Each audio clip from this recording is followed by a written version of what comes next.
தூண்ல சாஞ்சு அப்படியே பாடிக்கிட்டே இருக்கிறார். அங்க முருகனுக்கு அபிஷேகம் எல்லாம் ஆய்கொண்டு இருக்கிறது. அபிஷேகம் முடிச்சா என்ன வைக்கணும்? நெய்வேதியம் வைக்கணும். நேரா சமையல்கட்டுக்கு வராங்க. பார்த்தா அடுப்பெல்லாம் காலியா இருக்கும், ஒன்றும் சமைக்கல. இவர் வெள்ளிமலை என்ன பண்றாரு? உட்கார்ந்து முருகன் நினைச்சு பாடிக்கிட்டே இருக்கிறார். சாமிக்கு நெய்வேதியமே பண்ணலைன்னு சொல்லி குடிச்சு அடி வெளுத்துறாங்க. உனக்கு கொடுத்த வேலையை செய்யலையே அப்படின்னு சொல்லி அடி வெளுக்கிறாங்க. இவருக்கு கண்ணீர் வருது. அப்ப சொல்றாரு, முருகா, நான் உன்னை நினைச்சுதானே உட்கார்ந்துருந்தேன், எனக்கு இந்த அடி தேவைதானா? நம்ம எல்லாரும் இந்த கேள்வியை கேட்டிருப்போம். நம்ம கேட்காத நபரே இருக்க மாட்டோம். தினந்தோறும் உனக்கு பூஜை பண்றனே, தினந்தோறும் உன்னை நினைச்சு திருப்புகழ் பாடுறனே, எனக்கு மட்டும் ஏன் இத்தனை சோதனைகள், எனக்கு மட்டும் ஏன் இந்த கவலைகள், என்னை மட்டும் ஏன் முருகா போட்டு இப்படி படுத்துற? நம்ம எல்லாரும் சொல்லுவோம், முருகன் ரொம்ப சோதிக்கிறாங்க. கும்பிடாதுக்கு முன்னாடி கூட நல்லா இருந்தேன், கும்பிட்டதுக்கு அப்புறம் ரொம்ப சோதிக்கிறார். அப்ப முருகன் அவ்வளவு கருணஞ்சக்காரராக இருப்பாரு? அப்படி அல்ல.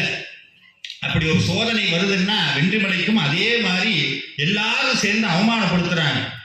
வாழ்க்கையினுடைய விரக்திக்கு போய் என்ன பண்றாருன்னா தற்கொலை பண்ணணும்னு போறாரு. ஏன்னா வாழ்க்கையில யாரும் இல்லை, கூட சொந்தம்னு சொல்லிக்கிறதுக்கு யாரும் இல்லை, சப்போர்ட் பண்றதுக்கு யாரும் இல்லை. அதை விட என்னன்னா அடிக்கும் போது தடுக்கிறதுக்கு ஒருத்தனும் இல்லை. இப்படி ஒரு வாழ்க்கை நமக்கு தேவைதானா? யாரை நம்பி இத்தனை நாள் நான் இருந்தோன்னா அவனே என்னை கைவிட்டுட்டானே, இதுக்கு மேல நான் எதுக்கு இருக்கணும்னு திருச்செந்தூர் கடல்ல போய் தற்கொலை பண்ணணும்னு போறாரு. திருச்செந்தூர் கடல்ல ஒரு தனி விசேஷம் இருக்குங்க. எதை போட்டாலும் திருப்பி கொடுத்துரும். என்ன பண்ணணும்? எதை போட்டாலும், இது என்ன சார், எந்த கடல்ல போட்டாலும் திருப்பி தான் கொடுக்கும். ஆனா திருச்செந்தூர் கடலுக்கு ஒரு தனி மகத்துவம் இருக்கிறது.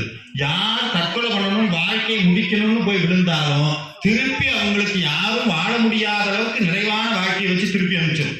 திருச்செந்தூரினுடைய தனி மகத்துவம். ஆனா இன்னைக்கு என்ன பண்றாங்க, நீங்க எல்லாம் திருச்செந்தூர் போனா தயவு செஞ்சு கடல்ல என்ன போடக்கூடாது?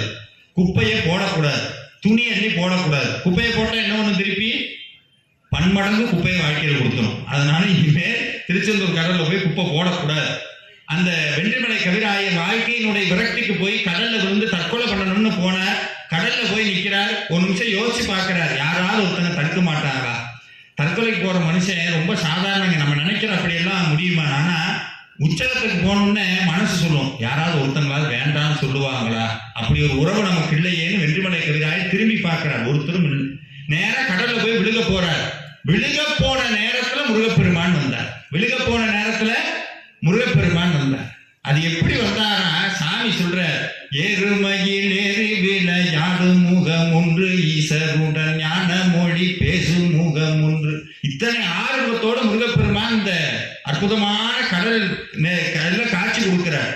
முருகப்பெருமான் திருச்செந்தூர் கடற்கரையில காட்சி கொடுத்தது இவருக்கு மட்டும் இல்ல, அருணகிரிநாதருக்கு கொடுத்திருக்கிறார், நக்கீரருக்கு கொடுத்திருக்கிறார், வாரியார் சுவாமிக்கு கொடுத்திருக்கிறார், எத்தனையோ அடியார்களுக்கு அந்த கடற்கரையிலே காட்சி கொடுத்திருக்கிறார். இதை அருணகிரிநாதரும் பதிவு பண்றார். நீலங்கொள் மேகத்தில் மயில் மீது நீ வந்த வாழ்வை கண்டதனாலே மால்கொண்ட பேரைக்கு நின் மனநாரும் ஆர்வங்கு தாரை தந்து அருள்வாய்.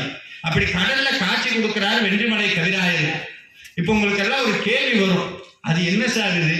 அடிக்கும் போது வராத கடவுள், வலிக்கும் போது வராத கடவுள், அவமானப்படுத்தும் போது வராத கடவுள், இப்ப மட்டும் போய் தற்கொலை பண்ண போகும்போது ஏன் வந்தார் அப்படின்னா, அங்கதான் ஒரு விஷயத்தை நம்ம எல்லாம் புரிஞ்சுக்கணும். நம்ம ஒவ்வொருத்தரும் இந்த வாழ்க்கைக்கு வந்ததற்கு காரணம், நம்ம எல்லாரும் என்ன சொல்றோம், நம்ம எல்லாம் யார் படைச்சா? யார் படைச்சா? பின்னாடி கேக்குதா? பின்னாடி லாஸ்ட்ல ஏன் லாஸ்ட் உட்கார்ந்து இருக்கவங்களுக்கு ஒரு பெரிய பெனிஃபிட் என்னன்னா, பேச்சு நல்லா இருந்தா கேட்கலாம், என்ன எந்திரிச்சு போயிடலாம், தெரியாது. சென்டர் உட்கார்ந்து இருக்கவங்களுக்கு தான் பெரிய விஷயம். ஏன்னா என்னோட ஃப்ரெண்ட் ஒருத்தர் என்கிட்ட வந்து பேசிட்டு இருந்தார். ரொம்ப